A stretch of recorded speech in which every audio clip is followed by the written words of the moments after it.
Okay, so change of topic. Let's look at the NHL and Olympic participation for 2026 and beyond. Yes, so the NHL had a long period of going to the Olympics between 1998 and 2014. So Nagano through to Sochi, the NHL allowed its players obviously to go to the Olympics as part of the collective bargaining agreement and agreements with the IOC. However, during that period of time, the relationship between the NHL and the IOC wasn't particularly great. And it was all to do with player payments, player insurance, and who picks up the bill for injuries, for example. And of course, the NHL will have to shut down midway through the season in February to allow the players to go and play. Now, professional players have been at the Olympics since the end of the Cold War, so I think Albertville or Lillehammer professional players have been playing in the men's ice hockey tournament. And so there was building pressure in the 90s to allow the NHL players to go, which they eventually did. Now, the 2018 games, the NHL did not allow players to go. The announcement was made just before the start of the 2017-2018 season and was met with frustration and open criticism from some high-profile players. The players were very, very disappointed that they weren't being allowed to go to the Olympics. Erik Karlsson and Alexander Ovechkin were two very, very prominent players at that time who publicly voiced their disappointment. There was an interview with Erik Karlsson on TSN, I believe, and he or Sportsnet. And it's quite a famous one where it's a lengthy interview, and he basically voiced the concerns and the frustrations that the players had with the announcement. So they didn't go to South Korea in 2018. Then comes the pandemic and the shutdown and the extension of the existing CBA. They renegotiated an extension of the existing CBA. They were meant to go to Beijing in 2022. They were meant to go. The problem was the Chinese government's restrictions should you test positive for the virus and quarantine conditions, which basically meant that it was untenable for the players to actually go, even though there was an agreement in place for the players to attend the Olympics and play. The NHLPA at the last minute withdrew the players days before the Olympics started, but because the NHL had scheduled for the Olympics, there was a lengthy 2-week gap where no play really took place. Now, so they were meant to go to the last Winter Olympics and didn't. But this season, there's going to be the Four Nations tournament, which would take place when there's a gap for the Olympics. The NHL has organised a Four Nations tournament on a similar format to the World Cup of Hockey they did in 2016, which was not great, let's be honest, but it's taking place in the time frame that the Olympics would be taking place, so when players would be allowed to represent their countries. Now, most players who play at the Olympics don't play in the NHL. You've got a lot of European-based players who will also represent, and AHL players who will be selected for Olympic rosters. Now, obviously, by scheduling this Four Nations tournament in the Olympic time frame, it looks highly likely that the NHL is going to send players to the 2026 games in Turin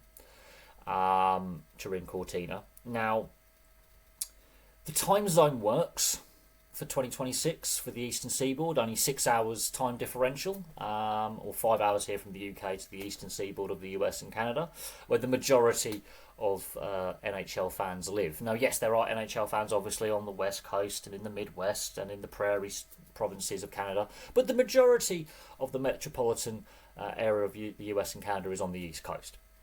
So the majority of viewers of the Olympics will be on the East Coast. So the timing works. We know that there's a CBA up for negotiation in 2020. At the end of the 2025-2026 season, the CBA is up for negotiation. And with the promises that were made for Beijing and the reaction of players following not going to Pyeongchang in 2018, I think the NHL would rather avoid a player strike or a lockout and want to get that CBA sorted. So I think that's pressure on the NHL, considering they've recently expanded to Seattle. They've just relocated Arizona to Utah, and they've obviously got expansion on the horizon. They want to have labor peace. And the players have been very, very keen from the outset that they want to play. They want to play at the Olympics. They were very frustrated when they didn't go back in 2018, and that frustration was made very, very public. Very public. And so there's been a lot going on since 2018, and obviously they were meant to go, as I say, to Beijing in 2022 and didn't. And a lot of it lies really with the NHL and the IOC and their working relationship over player costs, player insurance, and who basically covers the players for injury, because the teams are going to be frustrated if their players come back injured.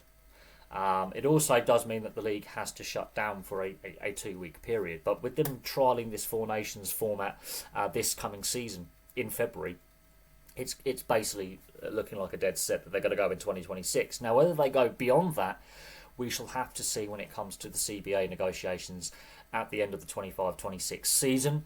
The players obviously want to play. They've made that very, very clear over many, many years that they want to represent their countries at the Olympics, and they've been very vocal about that in previous years. And the NHLPA now has more members because obviously Vegas and Seattle have now joined the league, and expansion is on the horizon. And the NHL wants to have that labour security and labour peace going into a potential new expansion era post 2026. And it's going to be very, very interesting. As I say, the relationship between the IOC and the NHL hasn't been great over the years. It wasn't great when the players were going between 98 and 2014. And as I say, the relationship will be tested again. As I say, that there has been ongoing issues with the relationship. Now, the IIHF obviously also has some input into the negotiations and who goes as well. The relationship with the IIHF and the NHL is pretty good. It's the IOC that seems to be causing issues with in regards to, as I say, player payments and player insurance, player medical bills, and who pays for what. But it's looking very likely that in 2026 the players will go. It's beyond that. We will have to see what happens with the CBA negotiations. A lot of people would like the CBA negotiations done in a timely fashion, not left at the last minute. The NHL has been beset by labour unrest in the past. We've seen 3 lockouts and a player strike.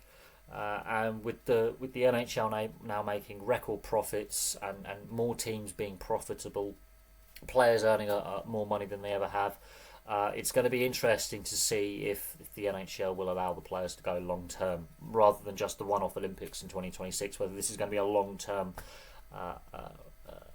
plan to allow the players to go. But place your thoughts in the comments section below.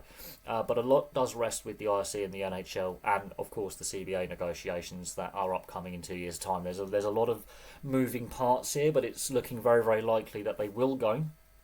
And then beyond 2026, for like 2030 and 2034, it's going to be interesting to see if the NHL and the NHLPA have a good working relationship and what the CBA looks like, and also what the working relationship between the IOC and the NHL is as well, because that has been tricky in the past, which is basically it sort of led to the NHL saying we're not doing it in 2018, we're not going to South Korea.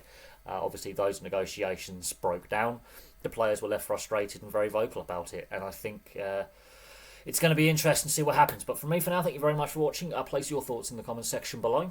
Do you think the NHL players will be going to the Olympics for 2026 and beyond? And we'll see what happens. But for me, for now, thank you very much for watching. I'll have some more content for you guys very, very soon.